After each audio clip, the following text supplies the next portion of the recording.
When we talk about the Great Migration, it's easy to think of it as just a lot of people moving. But it was so much more than that.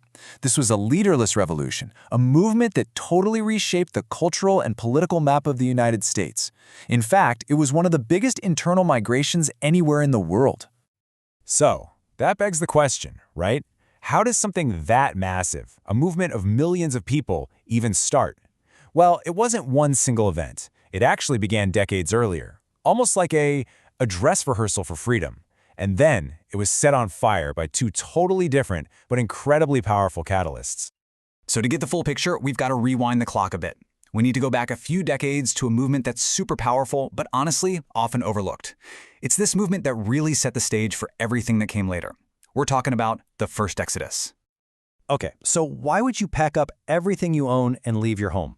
To get that, you have to understand the broken promise of Reconstruction. Right after the Civil War, there was this incredible, shining moment of hope.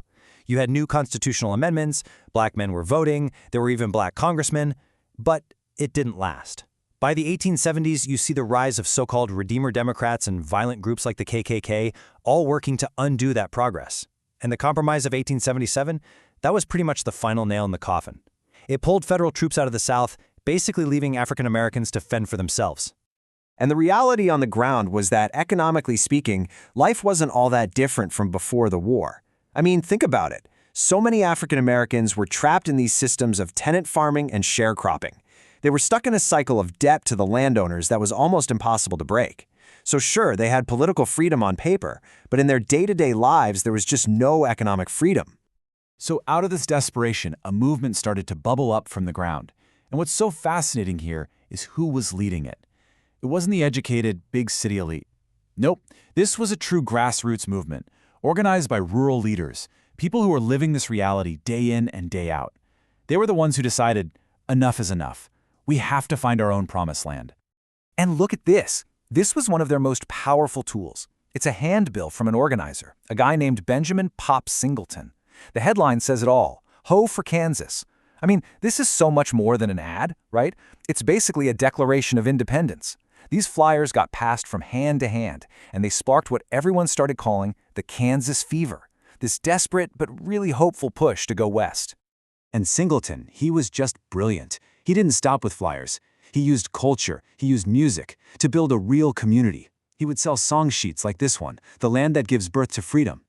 Think about what that does. It turns a dangerous, incredibly difficult journey into something more, a shared spiritual quest, an exodus. And that, right there, is where they got the name, Exodusters. Okay, so the Exodusters planted this really powerful seed, this idea of migration as a form of freedom. But it would take a couple of decades and two totally unexpected forces, a plague and a newspaper, to turn that little stream of people into an absolute flood. The first catalyst, it was basically a plague. This little tiny bug, the boll weevil. It crossed into Texas from Mexico back in 1892. And just look at this map. It just marches relentlessly across the entire cotton belt for the next 30 years. And everywhere it went, it left complete economic ruin behind. The devastation, it was almost biblical.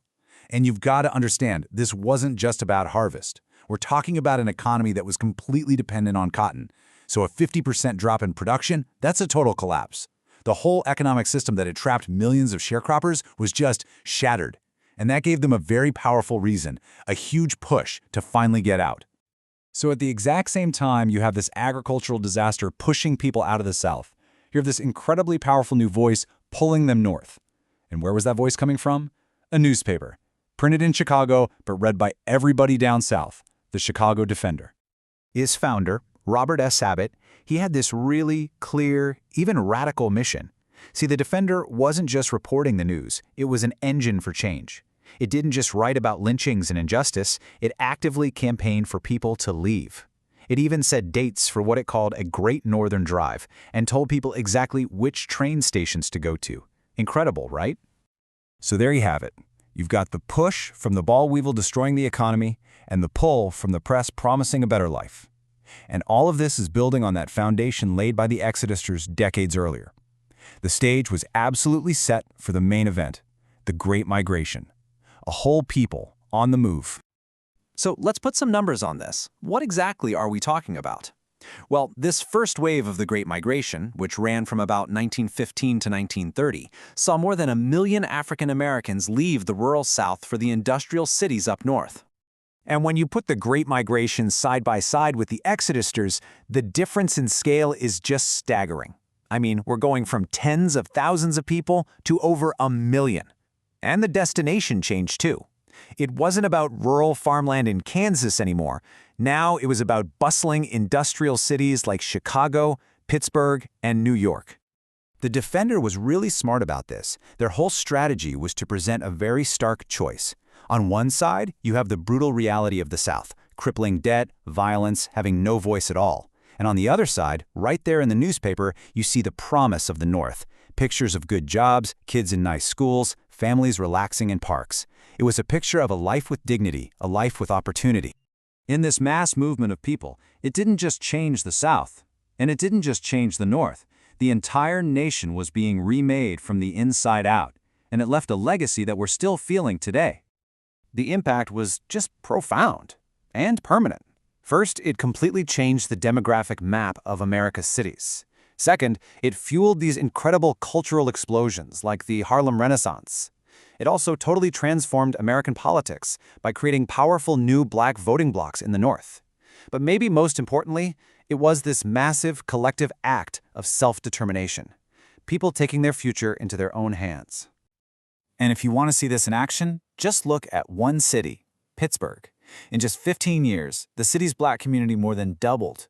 It became the 5th largest in the entire country. And that same story played out over and over again in industrial cities all across the North. It's how so many of the vibrant, dynamic urban communities we know today got their start. So when you look at the big picture, the Exodusters and the millions who came after them, they were all part of this long, long quest for freedom and self-determination. And it really makes you think, doesn't it? How do the echoes of that incredible journey continue to shape the American story, even now, today?